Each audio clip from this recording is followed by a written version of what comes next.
Assalamualaikum warahmatullahi wabarakatuh. Bismillahilladzi la yadurru ma'asmihi syai'un fil ardi wala fis sama' wa huwas sami'ul alim. A'udzu bikalimatillahi tammati min syarri ma khalaq. Alhamdulillahi hamdan katsiran thayyiban mubarakan fihi kama yanbaghi li jalali wajhika wa li'azimi sultanik. Allahumma salli ala sayyidina Muhammadin abdika wa rasulika nabiyil ummi wa ala alihi wa sahbihi wa sallim. Allahumma inna nas'aluka fahman nabiyyin wa hifzal mursalin wa ilhamal malaikatil muqarrabin. Ya Allah, kami mohon padamu kefahaman para nabi, daya hafalan para rasul, ilhamnya para malaikat muqarrabin. Allahumma aghnina bil ilmi wa zayyinna bil hilmi wa akrimna bit taqwa wa jamilna bil afiyah ya arhamar rahimin. Ya Allah, kayakan kami dengan ilmu-Mu, hiasilah kami dengan kelembutan, muliakan kami dengan taqwa, cantikkan kami dengan sihat wal afiat. Allahumma inna asbahna nashhiduka wa nashhidu hamlata arshika wa malaikatika wa jami'i khalqika innaka antallah la ilaha illa anta wa anna muhammadan abduka wa rasuluk. Allahumma barik lana fi Rajab wa Sya'ban wa balighna Ramadan. Terima kasih Yang Berusaha Al-Fadhil, pengacara majlis. Yang saya hormati para pegawai ahli jawatan kuasa Masjid Sultan Muhammad II Teliput Kota Baru, tuan-tuan guru, para alim ulama, para habaib, muslimin muslimat, hadirin hadirat, tuan-tuan puan-puan, adik kakak sekalian, moga sekaliannya sejahtera dalam limpahan rahmah dan barakah. Saya dahului dengan penyataan tahmid kesyukuran atas pertemuan pada pagi ini. Seterusnya kita dapat bertatap muka untuk tazkirah ringkas berkenaan tentang apakah waktu-waktu yang sangat mustajab kalau dipanjatkan doa. Hadirin hadirat sekalian, doa ini benda hak amalan setiap manusia. Tak kira orang tu orang baik, hatta orang jahat sekalipun. Tidak ada manusia yang tidak berdoa. Perampok pun berdoa. Pencuri pun berdoa. Orang nak merampok, dia pun berdoa. Apa doa dia? Minta-minta polis tak datang. Semoga malam ni tuan rumah tak bangun. Itu doa dia. Semua orang berdoa. Sebab itu doa ini adalah rahsia untuk mendapat segala yang diingini. Baik itulah ke bawah dulu yang memelihara raja-raja Melayu di negara kita ini umurnya panjang-panjang. Apa sebab? Kerana doa. Dia didoakan. Saya ingat di Kelantan pun sama, setiap minggu didoakan oleh rakyat jelata, panjang umur, kekal kora, memerintah, bersemayam di singgasana tahta kerajaan. Kita berdoa tiap-tiap minggu. Sebab itu doa ini mustahak. Tetapi doa ini dia ada juga teknik-teknik dia supaya dia dapat dimustajabkan. Hingga kan para ulama kaji hadis-hadis Nabi berapa banyak, supaya hadis-hadis ini menjadi panduan masa mana hak sesuai sekali kita nak bacakan doa. Sebab doa ni kata ulama, dia memang ada waktu-waktu khas sebenarnya. Dia tidak koksi-koksi juga. Dia ada momen-momen tertentu yang kalau kita boleh dapat momen itu, lagi cepat dia punya lulus dia. Ada satu nasihat yang pernah diberikan oleh Imam Asy-Syafi'i. Imam Syafi'i dalam kitab Al-Um, dalam kitab Salah Al-Aidain ke surat 264, terkenal kata-kata dia. Wa balaghana annahu kana yuqal inna ad-du'a yustajabu fi khamsi layalin fi lailatul jumu'ati wa lailatul adha wa lailatul fitri wa awwal lailah min Rajab wa lailatul nisfi min Sya'ban. Kata Imam Syafi'i, telah sampai kepadaku hadis-hadis yang banyak yang mengatakan sesungguhnya doa itu sangat mustajab pada 5 malam. Artinya ada momen dia. Pertama malam Jumaat, kedua malam raya haji, yang ketiga malam raya puasa, yang keempat malam pada pertama bulan Rejab, dan yang kelima malam nisfu Sya'ban. Benda ni Imam Syafi'i dah kaji, dan benda ni sabit dengan hadis daripada Ibnu Umar, khamsu layalin la yuraddu fihinna du'a, lailatul jumu'ah wa awal lailah min Rajab wa lailatul nisfi min Sya'ban wa lailatul Aid wa lailatul Nahri. Itu kalau hadis daripada Ibnu Umar, Nabi sebut malam Jumaat, 1 Rejab, nisfu Sya'ban, malam raya, hadis Baihaqi. Ada orang sekarang dia petikai Imam Syafi'i. Dia kata, siapa dia Imam Syafi'i nak bercakap soal hadis? Wa balaghana annahu kana yuqal. Oh, sesungguhnya telah sampai kepadaku hadis-hadis. Siapa Imam Syafi'i dalam bidang hadis? Kepada mereka ni kita nak memberikan nasihat. Imam Syafi'i ni bukan Haji Syafi'i duduk belakang rumah awak, tak. Imam Syafi'i ni ulama besar. Imam Syafi'i ni masuk dalam kategori ulama al-hakim. Ulama al-hakim ni ulama yang menguasai seluruh ilmu hadis, termasuk ta'dil dan tajrih bagi perawi hadis yang dihafal. Berapakah hadis yang dihafal oleh Imam Asy-Syafi'i? Dia hafal lebih daripada 300,000 hadis, termasuk dengan sanad yang lengkap. Bayangkan Imam Abu Zur'ah Ar-Razi hak tak buat mazhab tu pun berapa hadis dia hafal. Imam Abu Zur'ah, ahfazu mi'ata alfa hadisin kama yahfazul insan qul huwallahu ahad wa fil muzakirati 300 alfi hadis. Saya sendiri, kata Abu Zur'ah, hafal 200,000 hadis. Imam Abu Zur'ah hafal 200,000 hadis. Orangnya terror betul, ustaz hafal 200,000. Oh, saya hafal macam orang hafal kama yahfazul insan qul huwallahu ahad, macam orang hafal qul huwallah saja. Ini ulama yang tak ada mazhab 200,000. Ulama bukan tak ada mazhab, tak buat mazhab. Maka kalau hak tak buat mazhab pun 200,000, bayangkan Imam Syafi'i hak ada mazhab, kau banyak lagi lah. Selain pada Imam Syafi'i, yang duduk dalam kategori Al-Hakim ni siapa je? Malik bin Dinar. Siapa lagi? Al-Hakim An-Naisaburi, Al-Lais bin Sa'ad, Imam Abu Dawud, Imam At-Tirmizi. Dia ulama' ni, kita bahagikan ilmu dia kalau dalam bidang hadis. Pertama kita panggil Al-Hafiz. Ni dia terbalik dengan negara kita. Negara kita Al-Hafiz ni orang hafal Quran. Di kalangan ulama, ukurannya bukan hafal Quran, sebab ulama semua hafal Quran. Ukuran terror tak terror dia bab hadis. Jadi imam ulama yang dipanggil Al-Hafiz, tuan-tuan selalu sebut nama ulama Al-Hafiz, Al-Hafiz, Al-Hafiz. Dia menghafal berapa hadis? Minimum 100,000. Baru boleh guna Al-Hafiz. Sebab itu budak kita kalau hafal Quran di Malaysia 30 juzuk Al-Hafiz, pergi Mesir tak guna dah Al-Hafiz, takut kena tanya hadis. Sebab gelaran Al-Hafiz awak hafal 100,000. 100,000. Siapa ulama yang duduk Al-Hafiz? Imam Al-Baihaqi, Imam As-Suyuti, Imam Khatib Al-Baghdadi, Imam Az-Zahabi. Ini bukan kaleng-kaleng ulama. Tapi itu yang Al-Hafiz. Dia ada lagi panggil Al-Hujjah. Lain pula. Al-Hujjah ini dia hafal tak kurang daripada, banyak lagi daripada Al-Hafiz. Dia tidak kurang daripada 300,000 hadis. Tak boleh kurang daripada itu. Contohnya Imam Sufyan bin Uyainah, Imam Ad-Darimi, Imam At-Tabrani. Itu antara contoh. Atas sikit lagi Al-Hakim.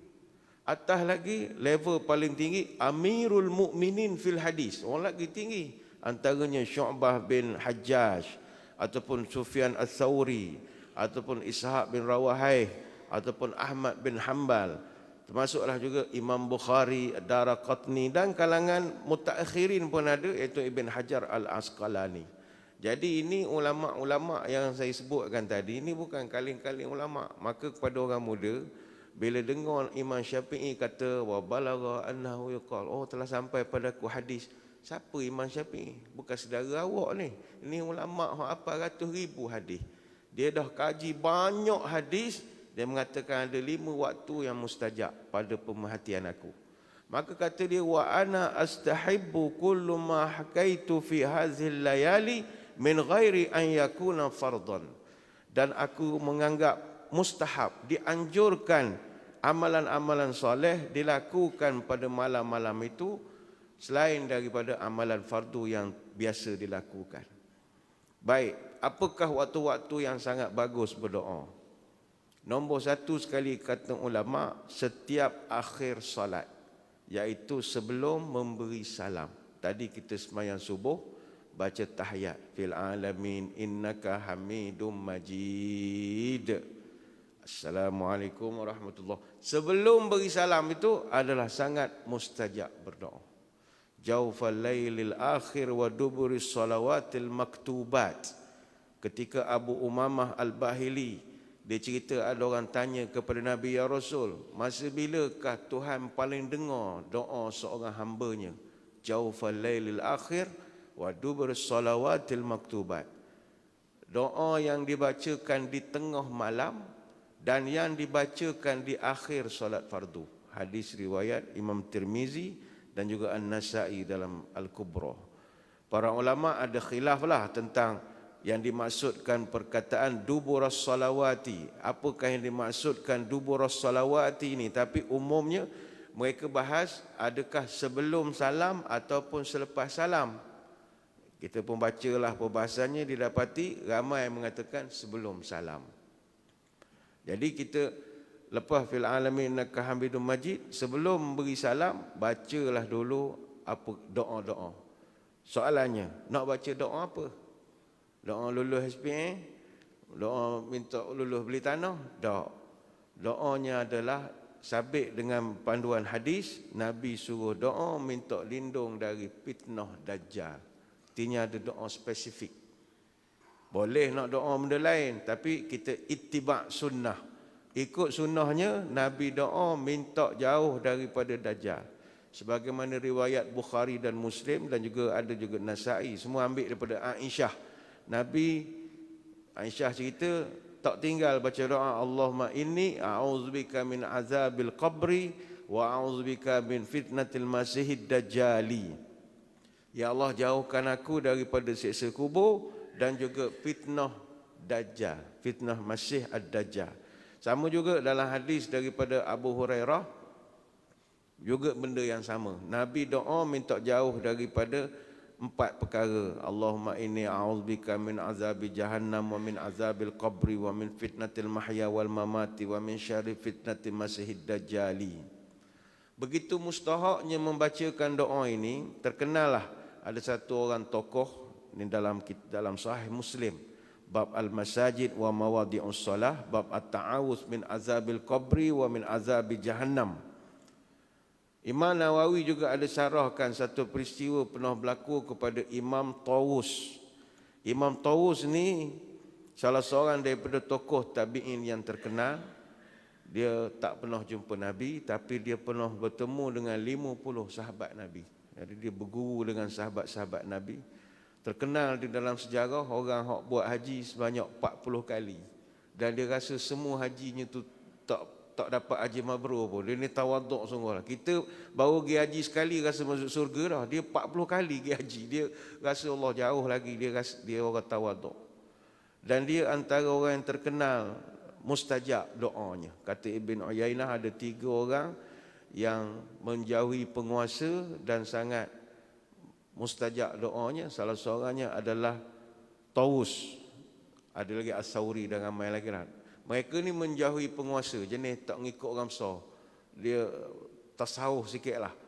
Jadi Imam Tawus ni, dia anak dia kalau lepas semayang, dia akan tanya anak dia, awak baca tak tadi dalam tahiyat doa jauh pada Dajjal? Oh lupa ayah. Lupa, ulang balik semayang. Dia suruh ulang balik semayang, bukan lupa baca Fatihah. Lupa baca doa minta jauh daripada Dajjal. Apa sebab? Kerana fitnah ataupun cubaan yang ditimbulkan oleh Dajjal nanti adalah seberat-berat ujian yang akan kita hadapi. Paling berat ujian. Tak dapat digambarkan sehingga Nabi suruh doa. Ma baina khalqi Adamu ila qiyamis sa'ah khalqun akbar minad dajjal. Tidak ada satu makhluk pun sejak diciptakan Adam sampailah kiamat yang fitnahnya lebih teruk daripada Dajjal. Ini hadis riwayat Muslim. Ini dah banyak sangat Nabi beri amaran pada kita. Hati-hatilah dengan kedatangan Dajjal. Caranya adalah mesti baca doa jauh daripada fitnah Dajjal. Fitnah Dajjal ni banyak tuan-tuan. Antaranya sekali Nabi bagi pesan, Dajjal ni esok pengikut dia, majoriti dia adalah wanita. Majoriti pengikut Dajjal adalah wanita. Sebagaimana hadis daripada Umar Al-Khattab, yanzilu Dajjal fi hadhihi sabghati mirqana fayakunu aktsar ma yakhruju ilaihi an-nisa. Bila Dajjal turun, kata Nabi, hak paling ramai mengikutnya adalah wanita. Sahabat-sahabat yang mendengar kata, teruk sangat ke mereka nak mengikut?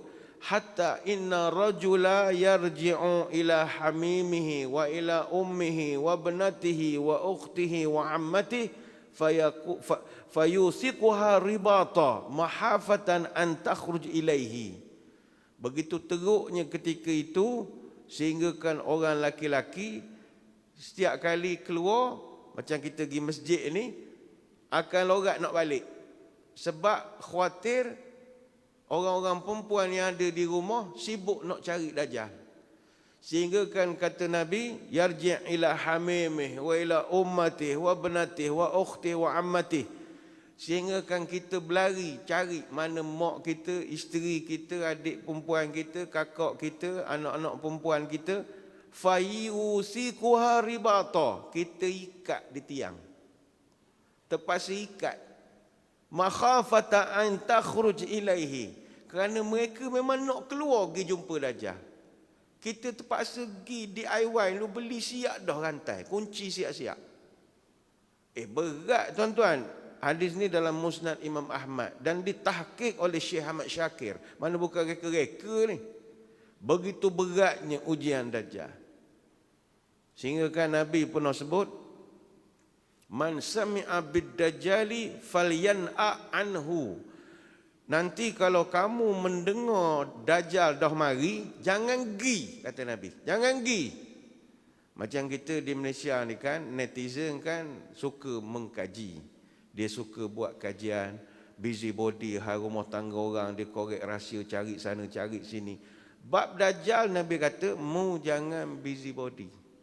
Fa wallahi inna rajula la ya'tihi wa huwa yahsabu annahu mu'min fayattabi'uhu mimma yub'atsu bihi minasyubhat aw lima yub'atsu bihi minasyubhat. Demi Allah, kata Nabi, sesungguhnya ada orang nanti dia dengar Dajjal mari, dia pun confident nak pergi jumpa atau nak pergi tengok, sebab dia menganggap dirinya itu yahsabu annahu mu'min. Dia berasa iman dia kuat. Jangan risau ustaz, saya iman kuat, saya tak tinggal main subuh Jumaat, insya-Allah iman saya mantap. Dia pun pergi. Tapi kata Nabi, hak tu paling kuat mengikut Dajjal. Nanti kamu akan terikut dengan Dajjal, mengikut banyak syubhat yang dilakukan oleh Dajjal. Wallahu alam, kita pun tak dapat gambaran jelas apa rupa Dajjal dalam bentuk K-pop Korea ke, dalam bentuk, kita tak tahu apakah rupanya. Tapi bila disebutkan perempuan ramai ikut, sehingga korang kuat iman pun jadi terikut, maka kita kena doa lah supaya jangan kena fitnah Dajjal. Jangan kena fitnah. Ingat tuan-tuan, Dajjal nanti Nabi tak suruh cari, Nabi suruh kita berlindung daripadanya. Antaranya baca surah Al-Kahfi, banyakkan baca doa dalam semayang. Nabi tak suruh kaji. Netizen ni disuka kaji, tak suruh benda gitu. Kaji siang malam duduk mana Dajjal muncul, daripada mana, tengok Google Map. Nabi tak suruh buat kerjaan gitu. Ni IDF Israel ni rasa inilah Dajjal. Kaji buat apa? Doa minta lindung sudah. Sebagaimana surah Al-Kahfi itu adalah pelajaran Nabi nak tunjukkan Al-Kahfi ni orang hak berlindung dalam gua. Dia tak pergi melawan. Dia tak melawan kezaliman zaman itu. Dia pergi berlindung. Memberi satu isyarat, Dajjal mari nanti, mu jangan pergi lawan. Berlindung. Mungkin ada hak semangat, veteran komando, 69 komando UTK, semangat. Ustaz, mana Dajjal? Saya nak kekoh kepala dia. Kita ahli-ahli komando ni semangat ni, veteran-veteran ni. Tak payahlah Tuan Haji. Nak buat apa cari Dajjal? Kami nak bunuh Dajjal. Haji tak payahlah sibuk-sibuk. Apa sebab? Yang akan bunuh Dajjal nanti ada dah nama dia. Siapa dia? Nabi Isa. Nabi Isa alaihissalam. Pakcik nama Haji Isa, tak layak lagi. Dia Nabi Isa. Jadi tak kira UTK ke 69 komando ke, tak masuk senarai. Jadi baca doa minta jauh Dajjal ketika akhir waktu semayang, sebelum memberi salam. Baca dalam bahasa Arab, jangan baca bahasa Melayu, batal semayang. Itu satu. Yang kedua, masa mana hak sangat mustajab berdoa. Nabi sebut ada satu waktu pada malam hari. Makna malam, start pada maghrib nak nyampai ke subuh, ada momen tertentu sangat mustajab berdoa. Inna fi laili la sa'atan wa la yuwafiquha rajulun muslim yas'alullahu khairan min amri dunya wal akhirah illa a'tahu iyyahu wa dzalika kulla lailah. Nabi sebut pada waktu malam ada satu waktu yang kalau kamu minta dengan Allah perkara dunia atau perkara akhirat pasti dimustajabkan, dan ianya berlaku pada setiap malam. Hadis riwayat Muslim dan Imam Ahmad. Jadi malam banyakkan doa. Itu yang kedua. Yang ketiga, masa mana mustajab doa? Ketika terbangun di waktu malam. Kita tidur, tersedar. Pukul 1 pagi, 2 pagi, 3 pagi. Tak kira lah sedar kerana sejuk ke, sedar kerana bising ke, sedar kerana nak buang air, apa saja, tersedar. Kita tersedar. Maka situ adalah sangat mustajab berdoa. Kata Nabi, siapa hak tidur, kemudian terjaga tengah malam. Kemudian dia membaca la ilaha illallah wahdahu la syarikalah lahu mulku wa lahul hamd wa huwa ala kulli syai'in qadir. Alhamdulillah, subhanallah, la ilaha illallah, Allahu akbar, la haula wa la quwata illa billah. Kemudian dia sambung pula Allahumma ghfirli. Dia bacalah minta ampun, doa macam-macam. Maka kalau dia berdoa itu nescaya dikabulkan semua permintaannya. Hadis riwayat Imam Bukhari. Jadi tersedar di tengah malam.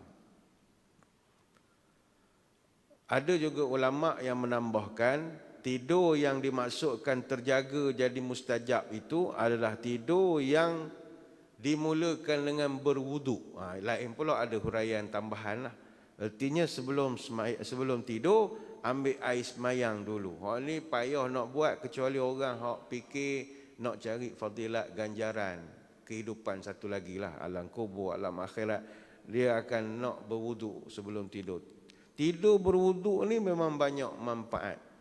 Imam Ibn Hibban dia ada bawakan riwayat daripada Abdullah bin Umar radhiyallahu anhuma, man bata tahiran bata fi sya'rihi malakun. Siapa tidur dalam keadaan berwuduk, nanti akan ada malaikat tercokoh duk kat kepala kita. Malaikat rahmat lah, bukan malaikat maut. Dah kalau malaikat maut tak tidur kita. Dan dia akan sentiasa duduk di kepala kita, fala yastaiqazu illa qalal malak. Dan selagi kita tak bangun tidur, malaikat hak duduk di kepala kita tu berdoa, Allahumma ghfir li ibadika fulan fa innahu bata tahiran. Ya Allah, ampunkanlah dosa orang hak tidur ni kerana dia tidur dalam keadaan berwuduk. Dia ulang doa tu sampai kita bangun. Oh, ni fadilat tidur ada wuduk. Macam tuan-tuan sekarang dengar ceramah sambil tidur. Fadil ni memang malaikat doa betul ni.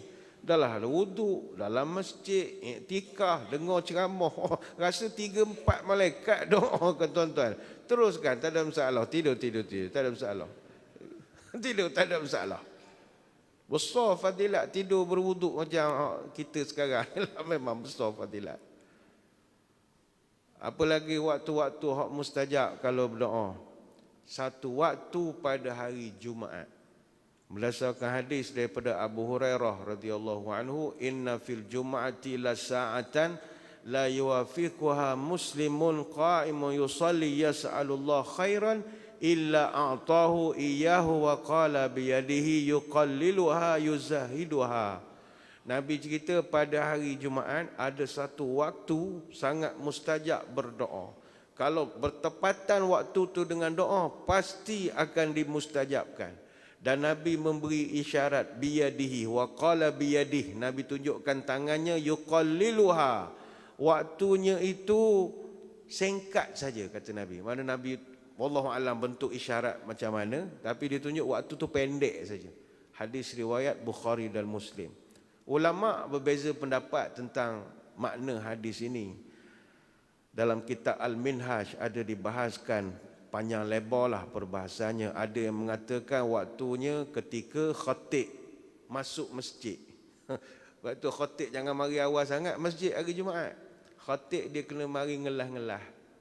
Sebab kalau khatib dah mari awal, tuan-tuan hak mari lewat tak ada markah. Markah ada dapat telur saja. Kalau nak dapat unta kena mari sebelum khatib. Jadi khatib jangan awal nak mari, duduk rumah dulu. Relax dulu, tunggu isyarat baru mari. Baru orang lain akan dapat pahala. Ini kalau nak berkongsi fadilat. Ada yang mengatakan waktunya itu adalah daripada terbit fajar sampai terbit matahari. Banyak syarahnya daripada ulama. Tetapi yang lebih, pendapat yang lebih ramai mengatakan yang dimaksudkan waktu mustajab hari Jumaat, ni pendapat ramai, iaitu lepas sembahyang Asar. Ini agak pelik bagi kita. Bagi kita bunyi pelik lah, apa hari Jumaat lepas Asar. Sebab ada huraiannya. Ini berdasarkan hadis juga. Mereka pegang kepada satu hadis, Yaumal Jum'ati Snata Ashrata Sa'atan la yujadu fiha abdun muslimun yas'alullah syai'an illa atahu iyyahu faltamisuha akhirus sa'ati ba'dal asri. Ada hadis yang lain pula Nabi sebut hari Jumaat ada 12 jam waktu siang. Di antara waktu itu ada waktu yang seorang hamba pun dia kalau mohon pada Allah, Allah kabulkan. Dan waktunya itu adalah di akhir waktu selepas asar. Jadi kita pegang hari Jumaat lepas asar banyakkan berdoa. Momen itu.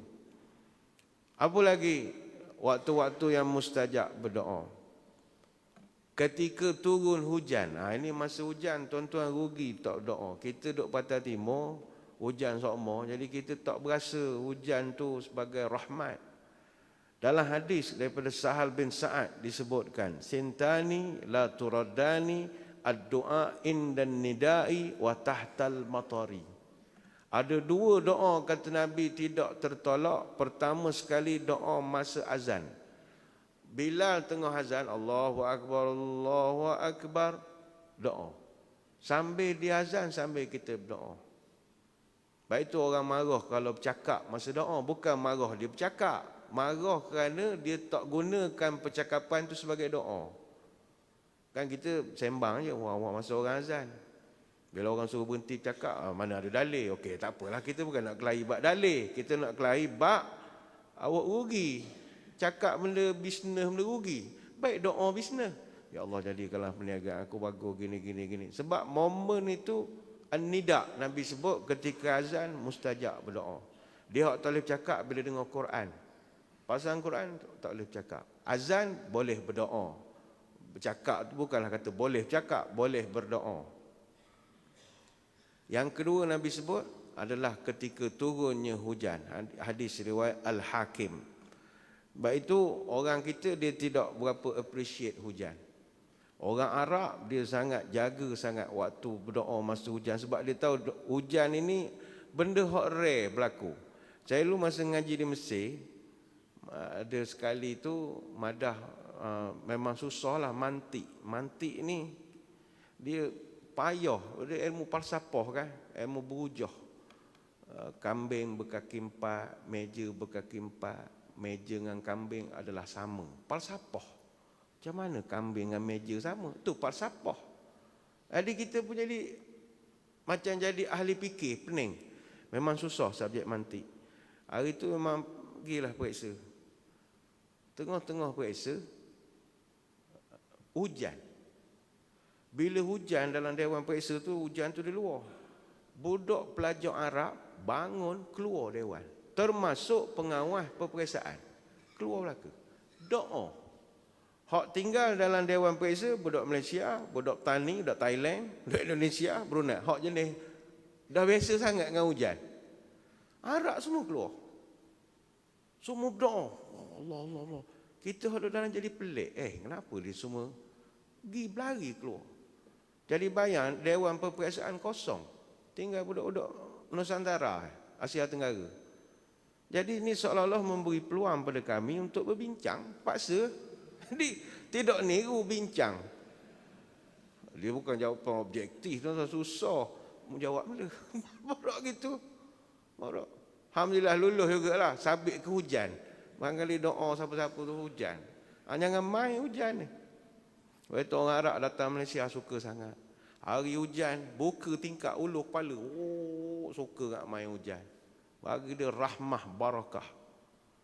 Baik itu Ibn Qudamah dalam kitab Al-Mughni, dia cerita pasal hujan. Utlubu istajabatid doa indas salah. So cerita tentang antara tempat hak paling mustajab nak doa inda iltiqa juyush, ketika bertembung dua pasukan perang, wa iqamatis solah, ketika qomat ataupun azan, wa nuzulil ghais, ketika turunnya hujan rintik-rintik itu pun boleh minta doa, punya mustajab. Masa mana lagi? Sikit-sikitlah kita bincang. Ketika mana lagi doa mustajab? Ketika nak mati. Tuan-tuan esok kalau takdir nak mati, banyakkan berdoa. Ya, kita mana tahu kita mati, tapi untuk orang hak dia rasa dah dia nak mati, dia berasa dah nak mati. Contoh aksiden misalnya kan, aksiden kong jatuh tepi jalan, nyawa-nyawa ikan masih ada, bayang-bayang sedar-sedar nampak, tapi dalam hati rasa matilah aku ni. Tuan-tuan banyakkan berdoa ketika itu. Banyakkan berdoa ketika nak mati. Ummu Salamah radhiyallahu anha ada cerita, pernah baginda Nabi ziarah rumah Abu Salamah. Masa tu hari meninggal dia lah. Dan baginda dapati kedua-dua mata arwah Abu Salamah ni terbuka masa dia mati. Nabi pun pergi, Nabi pun bersabda, inna ruha idza qubida tabi'ul basar. Fadajja nasun min ahlihi faqala la tad'u ala anfusikum illa bi khair fa innal malaikata yu'minuna ala ma taqulun. Ketika roh kita ni dicabut, mata akan mengikut roh, kata Nabi. Mata akan ikut roh tu pergi ke mana. Ketika itu keliling kelalang kita ni kelam kabut, maka kamu berdoalah untuk kebaikan, sebab malaikat akan aminkan doa kamu ketika itu. Jadi takdir nanti tuan-tuan berasa nak mati, doalah banyak-banyak. Doa masa tu mustajab berdoa. Usah sibuklah benda lain, hak duniawi ni, minta keselamatan azab kubur, kemudah mati, jangan sakit dan umpamanya lah. Baik, apa lagi waktu yang lain? Terusnya waktu mustajab berdoa ini kita boleh buat lepas pada ni. Ketika mendengar ayam berkokok. Tuan-tuan kalau balik ni kan ayam bunyi kokok-kokok, tuan-tuan yang pekong pula dengan kayu apa semua, jangan. Rugi. Sebab doa ketika ayam berkokok mustajab. Hadis daripada Abu Hurairah, idza sami'tum siyahad dikati fas'alullaha min fadlihi fa innaha ra'at malakan. Ketika kamu mendengar ayam berkokok, angkat tangan berdoa, sebab ketika itu ayam sedang melihat kepada malaikat. Wa iza sami'tum nahiqal himar fata'awwadhu billah minasyaitan. Tapi kalau kamu dengar bunyi keldai, donkey, maka hendaklah kamu mohon perlindungan daripada Allah, fa innahu ra'a syaitana. Sebab keldai itu sedang nampak syaitan. Ini hadis Bukhari Muslim.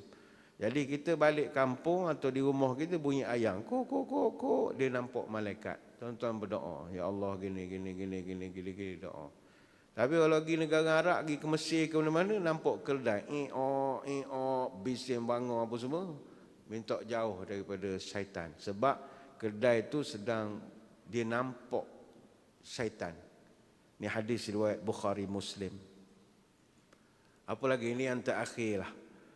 Antara waktu atau hari mustajab berdoa adalah hari Rabu. Ini rare sekali ni, jarang-jarang kita dengar. Hari Rabu. Waktunya antara Zuhur sampai Asar. Itu ada dalilnya. Hadis daripada Jabir bin Abdullah, anna Nabi SAW da'a fi Masjidil Fathi salasan, yaumal Isnin, yaumal Sulasa, yaumal Arbi'a. Fastajibu lahu yaumal Arbi'a baina salataini fa'arifal basy fil wajhi. Sahabat cerita Nabi ni dia suka pergi ke Masjid Fatah. Masjid Fatah di Mesir, Masjid Fatah di Madinah. Dia pergi 3 kali seminggu. Hari Isnin, hari Selasa, hari Rabu. Dan kata sahabat, hari Rabu kami akan tengok muka Nabi ceria. Merah, dia macam happy. Qala Jabir falam yanzil bi amrun muhimmun ghalidun illa tawakhaitu tilka sa'ati fad'u fiha fa'ariful ijabah. Kata Jabir, tidak adalah perkara yang begitu penting dan berat kepada saya kecuali memilih waktu untuk berdoa yang tepat, dan antara caranya adalah dengan melihat gembiranya Nabi ketika itu. Maknanya kami tahu Nabi kalau balik ceria, makna doa dia mustajab. Jadi sahabat mengatakan berdoalah hari Rabu antara Zuhur dengan Asar. Sebab Nabi balik daripada Masjid Fatah, dia happy. Dia Masjid Fatah ini, kalau tuan-tuan cari Masjid Fatah, tak ada di Madinah. Dia salah satu daripada masjid 7 di Madinah. Dia masjid ini dia gabungan 7 masjid kecil yang sebenarnya asalnya hanya ada 6 termasuk Qiblatain, iaitu Masjid Fatah, Masjid Salman Al-Farisi, Masjid Abu Bakar As-Siddiq, Masjid Umar Al-Khattab, Masjid Ali bin Abi Talib dan Masjid Fatimah Az-Zahra. Kalau kita pergi ke Madinah, dia duduk di kaki Gunung Salak di bahagian barat Madinah, dan masjid ini dinamakan Al-Fatah kerana tempat itu tempat Nabi semayang ketika perang Khandaq. Jadi Nabi suka ke masjid itu. Masjid itu dia tak bina zaman Nabi, dia bina di zaman Khalifah Umar bin Abdul Aziz. Jadi sekarang orang-orang di Madinah pun memang amalannya itu. Hari Rabu, Isnin, Selasa, Rabu pergi Masjid Fatah. Hari Rabu antara Zuhur dengan Asar baca doa. Macam kita nak pergi jauh lah, jadi kita buat di sini pun boleh juga hari Rabu. Sebenarnya banyak lagi waktu-waktu yang mustajab pula. Ada beratus tuan-tuan. Tapi tak dan nak cerita semua, lapar perut belakang rayanya. Jadi saya kira sekadar itulah, mustajab gak lah doa. Tuan-tuan nak habis cepat ceramah ni. Jadi saya kira sekadar itu sajalah. Cuma seperti yang disebut oleh Tuan Imam tadi, kita sama-sama nak membantu pesantren ataupun pondok di Yala ni, yang mana diuji musibah banjir, difahamkan. Jadi marilah kita sama-sama membantu. Yang mana petugas-petugas pun dah ada di belakang, nampak gayanya. Bantulah tuan-tuan, sebab ini saudara-saudara kita juga. Dan Nabi pun pesan, antara yang sangat bagus kita mustajab berdoa, doa yang orang tu tak kenal kita, dia tak tahu kita siapa. Da'watul mar'il muslim li akhihi bi zahril ghaibi mustajabatun. Inda ra'sihi malakun muwakkalun kullama da'a li akhihi bi khair qala al malak amin walaka bimislin. Nabi cerita, ni kata Ummu Darda, Nabi cerita setiap kali kita doa kepada seorang tanpa pengetahuan orang itu, dia panggil doa tu sebagai inda ra'si bi zahril ghaib, doa orang yang tidak ada di situ. Macam orang di Yala, dia tak tahu kita doa ke dia. Jadi doa tu sangat mustajab. Bukan sekadar mustajab, setiap kali berdoa ada malakul muwakkal, ada malaikat duduk dekat kita, dia membacakan amin walaka bimislin.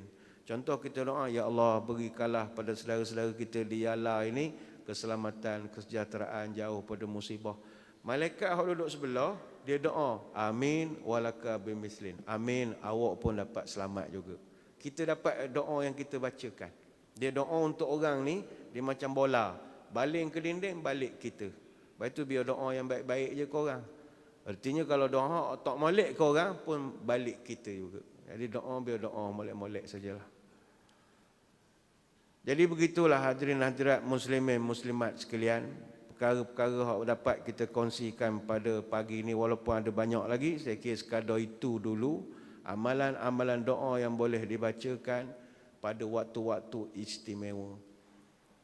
Saya mengucapkan ribuan terima kasih di atas undangan. Mohon maaf sebarang kekurangan. Moga-moga kita dapat bertemu pada lain-lain kesempatan. Sebelum berpisah, marilah kita menadah tangan berdoa. Moga majlis kita dan aktiviti kita pagi ini diberkati ilahi hendaknya. A'udzubillahi minasyaitonirrajim. Bismillahirrahmanirrahim. Allahumma salli wa sallim ala sayyidina Muhammad salatan tukhrijuna biha min zulumatil wahmi. Allahumma barik lana fi Rajab wa Sya'ban wa balighna Ramadan. Ya Allah, berkatkan umur kami pada bulan Rajab, berkatkan umur kami pada bulan Sya'ban, panjangkan umur kami bertemu dengan Ramadan. Allahumma tawil umurana wa sahih ajsadana wa nawwir qulubana wa thabit imanana wa ahsin a'malana wa wasi' arzaqana wa ilal khairi qaribna wa 'anil syarri ab'idna wa qdi hawaijana fid dini wad dunya wal akhirah innaka ala kulli syai'in qadir. Ya Allah, panjangkanlah umur kami dalam keberkatan, sihatkanlah tubuh badan kami, terangkan hati kami, tetapkan iman kami, molekkanlah amalan kami, luaskan rezeki kami, dekatkan kami dengan kebaikan, jauhkan kami dari kejahatan. Kabulkanlah segala doa kami, sama ada dalam urusan agama, dunia atau akhirat. Subhanakallahumma wa bihamdika nashhadu an la ilaha illa anta nastaghfiruka wa natubu ilaik. Wa sallallahu ala sayyidina Muhammadin wa ala alihi wa sahbihi wa baraka wa sallam. Alhamdulillahi rabbil alamin. Sekadar itu wabillahi taufiq wal hidayah. Wassalamualaikum.